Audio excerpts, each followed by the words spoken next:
1890 সালে যে মসজিদটি তৈরি হয়েছে, তারপর এয়ারপোর্ট হয়েছে 1924-এ। এই কথাটার আমি ঘোর বিরোধী যে এয়ারপোর্ট প্রিমিসেসের মধ্যে মসজিদ, বরঞ্চ মসজিদের প্রিমিসেসে এয়ারপোর্ট এসে গেল, এই কথাটা বলা দরকার। তবে আমার দাদু স্বাধীনতা সংগ্রামী ছিল, দেশকে স্বাধীন করার জন্য লড়াই করেছে। আমি সেই রক্ত আমার গায়ে বলছে। দেশের মধ্যে থেকে দেশবিরোধী কর্মকাণ্ড কেউ করলে তার কোনো ছাড় নেই। আমি কেন বলবো? সংখ্যাগুরু গরিষ্ঠ সমাজের মানুষকে প্রশ্ন করুন যে তসলিমা নাসরিন পশ্চিমবাংলায় আসছে, যে প্রতিনিয়ত আপনার প্রতিবেশী সংখ্যালঘুদের ওপরে নিয়ে বাজে মন্তব্য করে, আপনি কেমন ভাবে দেখছেন? আমাকে কেন প্রশ্ন করবেন? আমি তো স্বাভাবিকভাবেই বলবো এটা ভালো না, এটা বলাবেন আমাকে দিয়ে, কিন্তু আমি ওটা বলবো না। যে কেউ আসতে পারে পশ্চিমবঙ্গের সংস্কৃতি কালচার প্র্যাকটিস করার জন্য কেউ আসতে পারে, কিন্তু সংস্কৃতি কালচারকে সামনে রেখে নির্দিষ্ট কোনো ধর্মের বন্ধের মানুষকে যদি আঘাত করে, তাহলে তোমার প্রতিবাদ হবে ডেমোক্রেটিক হয়ে। কি বলবে আমি ওটা ঠিক বলতে পারবো না এক্স্যাক্টলি কি বলেছে, তবে প্রতিবাদ করা আমাদের গণতান্ত্রিক অধিকার। প্রতিবাদ করতে হবে, অন্যায় হলে সে প্রতিবাদ হবেই, কিন্তু প্রতিবাদটা যেন গণতন্ত্রের মধ্যে আবদ্ধ থাকে, ডেমোক্রেটিক হতে পারে। আজকে তো ওখানে কারফিউ জারি করা হয়েছে। দেখুন 163 জারি করবেন, সেটা রাইট আছে, জারি করতেই পারে। কিন্তু প্রশ্ন থেকে যাচ্ছে যে 1890 সালে যে মসজিদটি তৈরি হয়েছে, তারপর এয়ারপোর্ট হয়েছে 1924-এ। এই কথাটার আমি ঘোর বিরোধী যে এয়ারপোর্ট প্রিমিসেসের মধ্যে মসজিদ, বরঞ্চ মসজিদের প্রিমিসেসে এয়ারপোর্ট এসে গেল, এই কথাটা বলা দরকার। তবে হ্যাঁ, অনেক কটা বিষয় থাকছে, নিরাপত্তার বিষয় থাকছে, থার্ড লেন তৈরি করার, রানওয়ে তৈরি করার বিষয় থাকছে, এবং মুসলিমদের ধর্মীয় উপাসনাকে রক্ষারও একটা প্রশ্ন থেকে যাচ্ছে।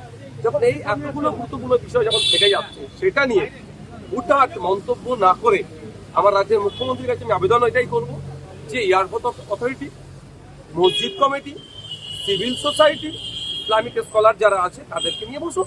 আমার বিশ্বাস এটা একটা সুন্দর ওয়ে আউট হবে। কারণ তখন বুদ্ধবাবুর আমল ছিল, সেন্ট্রাল অ্যাভিয়েশন মিনিস্টার তখন বিজেপির আন্ডারে ছিল, তারা এসেছিলেন এখানে, তারা আলোচনা করেছেন, বেশ কিছু কি নোটও ছিল, সেই নোটটাও তোলা হোক। তখন কি কি বিষয়টা নিয়ে আলোচনা চর্চা হয়েছিল সেগুলো দেখলে অনেক দেখা যাবে। অহেতুক এটাকে নিয়ে, এই মসজিদটাকে কেন্দ্র করে বিশৃঙ্খলা তৈরি হোক বা বাজে পারসেপশন তৈরি হোক, এটা আমি চাই না। এর জন্য একটা গোল টেবিলের খুবই প্রয়োজন আছে। সেটা হচ্ছে যে আমরা দেখলাম মদন মিত্র কোনো শিবির বদল করলেন, আজকে শোনা যাচ্ছে তাপস চ্যাটার্জি যাবেন, মনীষ গুপ্তের নামও শোনা যাচ্ছে, কি বলবেন? দেখুন, তৃণমূল যে পাপগুলো করেছে, অবশ্যই মমতা ব্যানার্জিকে একটা বড় অংশ পাপ দিতেই হবে মাথায়, কারণ তিনি দলের সর্বোচ্চ নেত্রী ছিলেন। তার আমলে অন্যায়গুলো হচ্ছিল, তিনি মুখ বুঝে সহ্য করেছেন। এই পাপের ফলগুলো এগুলো হচ্ছে। যারাই যাচ্ছে তারাই দেখছি অভিষেক বন্দ্যোপাধ্যায়ের জন্য দল থাকছে, বা অভিষেক বন্দ্যোপাধ্যায়ের জন্য শিবির বদলাচ্ছে, বলছে অভিষেক বন্দ্যোপাধ্যায়কে তোপ যাচ্ছে। দেখুন, কিছুতে একটা বলে পাবলিককে বোকা বানিয়ে দিতে হবে। এতদিন অভিষেক বাবু এবি করে লাপালাপি করছিলেন, এখন কি হলো? এখন অভিষেক বাবু বলুন বা মমতা ব্যানার্জি বলুন বা তৃণমূল কংগ্রেসের যে থেকে যে মধু পাওয়ার, সেটা নাই, মধুর হাড়ি শেষ হয়ে গেছে। এখন অন্য কোনো শিবিরের নাম লিখাতে হবে মধু খাওয়ার জন্য। শুধুমাত্র কি শিবির বদল, নাকি এর পিছনে রাজনৈতিক চাপ বা ইউপিসিবিআই এর ডাক সব কিছু রয়েছে? দেখুন, এগুলো তো থেকেই যাচ্ছে। কেউ কিছু অন্যায় করে বসে আছে, বা আগামী দিনে কারোর যে লক্ষ্য আছে সেগুলো হয়তো পূরণ করবে। ব্যক্তি স্বার্থ চরিতার্থের জন্য এই কাজগুলো করছে। তবে এতটুকু বলবো, যারাই শিবির বদলাচ্ছে তারা তাদের লোকাল এলাকায় যাচ্ছে না কেন? যারা ভোট দিয়ে নির্বাচিত করেছেন তারাও একটু তাদেরকে দেখতে চাইছে, যাচ্ছে না কেন?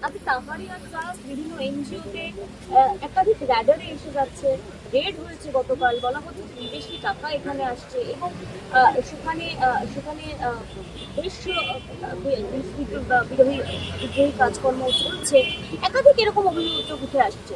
দেখুন, স্পষ্ট ভাষায় আমি বলতে চাই, আমার দাদু স্বাধীনতা সংগ্রামী ছিল, দেশকে স্বাধীন করার জন্য লড়াই করেছে। আমি সেই রক্ত আমার গায়ে বলছে। দেশের মধ্যে থেকে দেশবিরোধী কর্মকাণ্ড কেউ করলে তার কোনো ছাড় নেই, কিন্তু দুর্ভাগ্যে পূর্বে অনেক ধরনের অভিযোগ অনেক জায়গায় এসেছে, শুধু মিডিয়া ট্রায়াল চলেছে, বাস্তবে দেখেছি নীল। এক্ষেত্রেও তাইরিয়া ফাউন্ডেশন বলুন কি সংস্থা বলছেন, যে কেউ যদি এফসিআর এর মধ্যে টাকা নিয়ে আসে তাদের কোনো অপরাধ করেনি। হ্যাঁ, এফসিআর এর সময় এখন যে বর্তমানে কেন্দ্র সরকার চলছে, প্রচুর লোকের এফসিআর বাতিল করে দিয়েছে। বিদেশি টাকা যারা অনুদান নেয়, সে নিয়ারও প্রভিশন আছে, সে টাকা নিয়ে কোথায় কিভাবে খরচ করছে সেটা দেখার দায়িত্ব। তদন্ত যদি অন্যায় করে থাকে, একটাও না ছাড় পায়, তবে হ্যাঁ, আমার অনুরোধ এটাই, উইদিন 6 মান্থ তদন্ত প্রক্রিয়া শেষ হোক। তাহলে ইডি, সিবিআই, এনআইএ সব নিচ্ছে, তদন্ত কচ্ছপের গতিতে চললে হবে না। উইদিন 6 মান্থ অন্যায় করলে রাস্তায় ফাঁসি দিয়ে দাও, এমন দৃষ্টান্ত তৈরি করতে হবে, দেশে থেকে দেশের গাদ্দারি কেউ করার সাহস হবে না।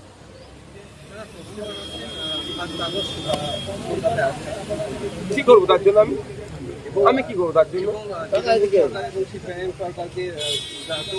শোনো একটা কথা বলি, বিজেপি তার প্রমিস গুলো যেগুলো করেছে ফেলিওর,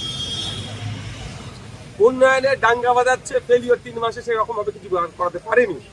ফলে এই উন্নয়নের ডাঙ্গা বাজাতে গেলেই এমন এমন কথা বলো, তখন দিলীপ বাবুকে দিয়ে বলা হবে, তো তখন সুমিত বাবু সেটাতে আবার মলম লাগাবে। এই করে মুসলিমদের বিরুদ্ধে 4টে গরম গরম কথা বলো, এটাকে উন্নয়ন বলে চালাবে। তসলিমা নাসরিনকে ওই জন্যই নিয়ে আসা হচ্ছে। আমি কেন বলবো, সংখ্যাগুরু গরিষ্ঠ সমাজের মানুষকে প্রশ্ন করুন যে তসলিমা নাসরিন পশ্চিমবাংলায় আসছে, যে প্রতিনিয়ত আপনার প্রতিবেশী সংখ্যালঘুদের ওপরে নিয়ে বাজে মন্তব্য করে, আপনি কেমন ভাবে দেখছেন? আমাকে কেন প্রশ্ন করবেন? আমি তো স্বাভাবিকভাবেই বলবো এটা ভালো না, এটা বলাবেন আমাকে দিয়ে, কিন্তু আমি ওটা বলবো না। যে কেউ আসতে পারে পশ্চিমবঙ্গের সংস্কৃতি কালচার প্র্যাকটিস করার জন্য কেউ আসতে পারে, কিন্তু সংস্কৃতি কালচারকে সামনে রেখে নির্দিষ্ট কোনো ধর্মের বন্ধের মানুষকে যদি আঘাত করে, তাহলে তখন প্রতিবাদ হবে ডেমোক্রেটিক হয়ে।